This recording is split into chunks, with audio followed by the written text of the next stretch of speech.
The beloved pets of Anne Boleyn. Anne Boleyn, the second wife of King Henry VIII and the mother of Queen Elizabeth I, is often remembered for her political and romantic intrigue, but her love for animals, particularly dogs, reveals a softer side of her personality and offers insight into the custom of the Tudor court.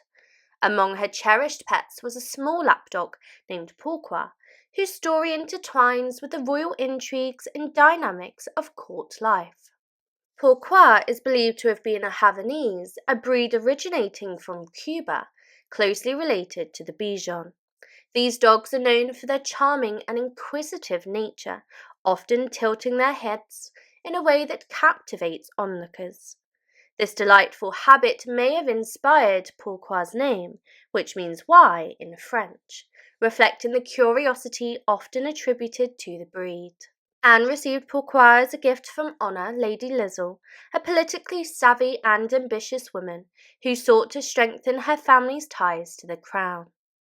Honor Greville, as she was born, was married to Arthur Plantagenet, and an illegitimate son of King Edward IV, and thus related to Henry VIII. Lady Lizzle travelled with Anne during her notable visit to Calais in 1532, and upon her return she diligently kept abreast of the court's happenings through an extensive correspondence known as the Lisle Letters, which remains a vital historical resource. These letters provide an extraordinary glimpse into the intrigues, scandals, and day-to-day affairs of Tudor court life. In the winter of 1533, the little dog became a topic of interest in a letter written by John Hussey to Lady Lisle. He requested that she send Pourquoi to him because Lord Francis Bryan, a trusted friend of Anne's, had been inquiring about the dog several times a day. This interest in Pourquoi may have stemmed from a desire to please Anne, particularly after King Henry had received one of Lady Lisle's spaniels and expressed his gratitude. It seems plausible that the Lisles hoped a gift of a dog would endear them to the Queen in a similar fashion. Upon receiving Pourquoi at court, Anne Boleyn was instantly smitten.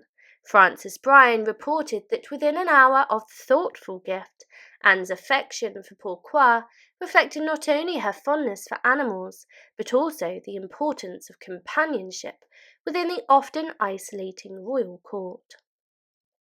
However, despite this gesture of goodwill, Lady Lisle's aspirations for her daughters to find positions at court did not come to fruition during Anne's reign, leaving her hopes dashed. In addition to Pourquoi, Lady Lisle sent Anne other gifts, including live quail and a caged songbird, hoping to curry favour with the Queen. An agent reported that the bird brought Anne much joy with its melodious songs, yet the comfort that Lady Lisle sought in return, court appointments for her daughters, remained elusive until the reign of James Seymour. As a favoured pet in the Tudor court, Pourquoi enjoyed a privileged existence. The diet of dogs during this time often consisted of bread, believed to promote gentleness and curb any hunting instincts. Anne likely indulged Pourquoi, ensuring that he was well cared for. Each day he would have been perfumed and groomed, with his coat brushed or rubbed with a cloth to keep stray fur from sticking to Anne's fine gowns. Tragically, the joy of Pourquoi's companionship was short-lived. In December 1534, the dog met a sudden and unfortunate end after reportedly falling from a window.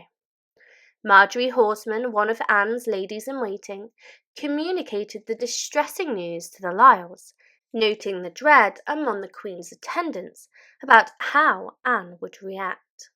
They felt it prudent to ask King Henry to convey the news to her gently, showcasing the sensitivity surrounding Anne's feelings for her pets. In his letters to the Emperor, the ever-watchful ambassador Eustace Chapois took pleasure in reporting Anne's misfortunes. He made a rather callous joke about the incident, likening it to the misfortune of the King and Queen, suggesting that they were akin to dogs that had fallen from a window. Some have speculated that Chaperois might have had a hand in the circumstances of Pourquoi's death, but evidence for this is scant and largely conjectural.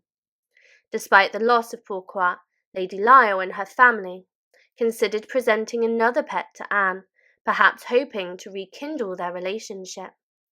However, they learned that the Queen did not desire another dog. It appears that her attachment to Pourquoi was profound, as many pet owners understand that some beloved companions cannot be replaced. The Lisles even suggested offering Anne a monkey as a new pet, but it turned out that Anne could not abide the sight of them. Speculation abounds about her dislike for monkeys, with some suggesting it stemmed from their association with Queen Catherine of Aragon's Spanish heritage. However, it may simply have been a matter of personal preference. Beyond Pourquoi, Anne also had another dog, a greyhound named Urien, which she received in 1532 from William Brereton, a courtier, named after Brereton's older brother. Urien's reputation took a turn for the worse during one of Anne's last progresses, when he escaped his handlers and, along with another dog, attacked and killed a nearby cow. The incident required the Crown to reimburse the cow's owner, a situation that likely strained Anne's affection for the dog. It's difficult to imagine that Urien received the same level of cuddling and care that Pourquoi had enjoyed, and in Henry VIII's court, pets were more than just companions. They represented status and wealth. An audience passed in 1526 allowed only ladies' lapdogs at court, as the increasing number of pets created a significant nuisance due to their waste. Small dogs were preferable, as they were easier to manage, while larger breeds were reserved for nobles.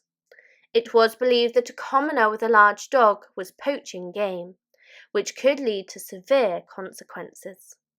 Special permissions were sometimes granted to courtiers to keep large dogs, but these animals had to reside in the kennels to maintain the court's cleanliness and decorum. Henry himself was known for his affinity for dogs, keeping a variety of breeds including spaniels, beagles, and hunting greyhounds. His dogs were often well cared for, with the King's fool, Patch, famously reported to sleep among the spaniels in Henry's chamber. The King's greyhounds were ornate iron collars, some even adorned with spikes, and upon his death an inventory of his possessions listed 65 dog leashes, a testament to his love for these animals. Henry's two favourite lapdogs, Cut and Ball, were notorious for wandering off. Fortunately, they wore distinct collars made of velvet and kid leather, embellished with gold and silver, Tudor rose and petunias emblems, allowing them to be easily recognised as royal pets. The King's accounts reveal payments for rewards to those who found and returned the lost dogs, with sums as high as 15 shillings, a significant amount at the time. Through the lens of Anne Boleyn's pets, we gain a deeper understanding of life at Tudor court, where animals were entwined with human relationships, power dynamics, and social status. Pets like Pourquoi and Urien provided comfort and companionship in a world rife with political machinations and personal betrayals. The affection shown by Anne Boleyn towards her animals illustrates a universal bond that transcends time, reminding us that even in the highest echelons of society, the love for a pet can offer solace amid turmoil.